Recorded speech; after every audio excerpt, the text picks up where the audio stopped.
નમસ્કાર, હું હર્ષ Rathod, India news ગુજરાતમાં આપનું સ્વાગત છે। સમાચારની શરૂઆત કરીશું સુરતથી। વાત કરીશું સુરતના અમરોલી વિસ્તારમાં રેલવેમાં નોકરી આપવાના નામે લાખો રૂપિયાની ઠગાઈ કરનાર બે આરોપીઓને પોલીસે ઝડપી પાડ્યા છે। પોલીસ દ્વારા ઝડપાયેલા આરોપીઓના નામ વિવેક ચૌહાણ અને રવિ ચોટલિયા છે અને આરોપીઓ અમરેલી જિલ્લાના વતની હોવાનું જાણવા મળ્યું છે। માહિતી અનુસાર મુખ્ય આરોપી વિવેક ચૌહાણ પોતે રેલવેમાં લોકો પાયલટ તરીકે ઓળખ આપતો, લોકોને રેલવેમાં નોકરી અપાવવાની લાલચ આપતો। અમરોલીના નિરાજ ચોટલિયા જ્યારે લોકોને વિશ્વાસમાં લઈને લોકો પાસેથી પૈસા પડાવતો, 36.37 લાખ રૂપિયા પડાવી લીધા, નોકરીની ખાતરી આપી। આરોપીએ રેલવેના ખોટા ઓર્ડરની નકલી જ્યારે કાગળો પણ બનાવ્યા।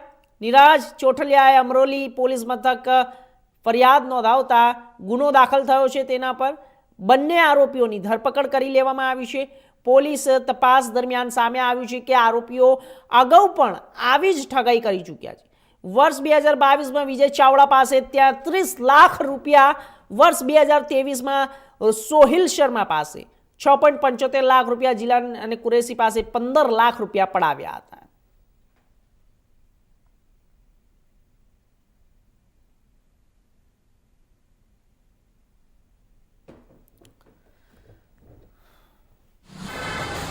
વિરાજ ચોટલિયા નામના અમરોલી ખાતે રહેતા એક ફિઝિયોથેરાપિસ્ટને રેલવેમાં નોકરી અપાવવાની લાલચમાં કેટલાક રૂપિયા તેની પાસેથી મેળવેલ હોવાની હકીકત પોલીસ સ્ટેશને જાણ થતાં અમરોલી પોલીસ સ્ટેશન ખાતે ગુનો દાખલ કરવામાં આવેલ।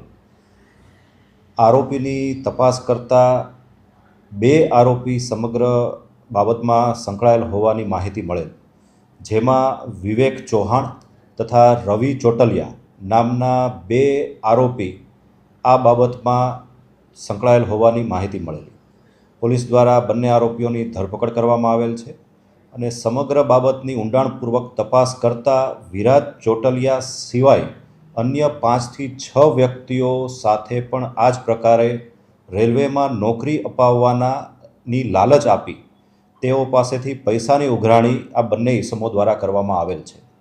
આરોપી વિવેક ચૌહાણ 2018માં રેલવેમાં કોન્ટ્રાક્ટ બેઝિસ પર નોકરી કરતો મુંબઈ ખાતે, અને આ રીતે પોતે રેલવેમાં હોવાનું અને રેલવેમાં લોકો પાયલટ તરીકે હોવાની ખોટી માહિતી પોતાના વર્તુળમાં ફેલાવેલ તથા સગા સંબંધીઓ અને તેના મિત્ર વર્તુળમાં પોતે રેલવેમાં લોકોમોટિવ પાયલોટ છે અને રેલવેમાં સારી એવી ઓળખાણ ધરાવે છે તે પ્રકારની જાહેરાતો કરી નોકરીની જરૂરિયાતવાળા લોકોને તેણે લાલચ આપેલી।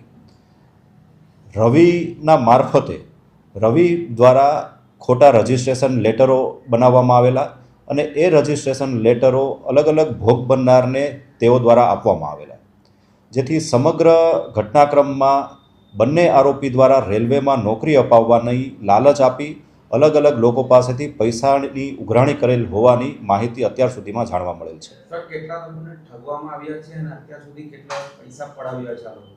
અત્યાર સુધીની તપાસ દરમિયાન કુલ 6 જેટલા લોકોને આ બાબતની લાલચ આપી તેઓ પાસેથી આશરે 1.25 કરોડ જેટલી રકમ આ લોકો દ્વારા ઠગવામાં આવેલ હોવાની માહિતી તપાસ દરમિયાન જણાઈ આવેલ છે। મુખ્યત્વે આરોપી જે વિવેક ચૌહાણ છે તે 2018થી 2022 સુધી રેલવેના કોન્ટ્રાક્ટ રાખતી એક કંપનીમાં ટેકનિશિયન તરીકે નોકરી કરતો।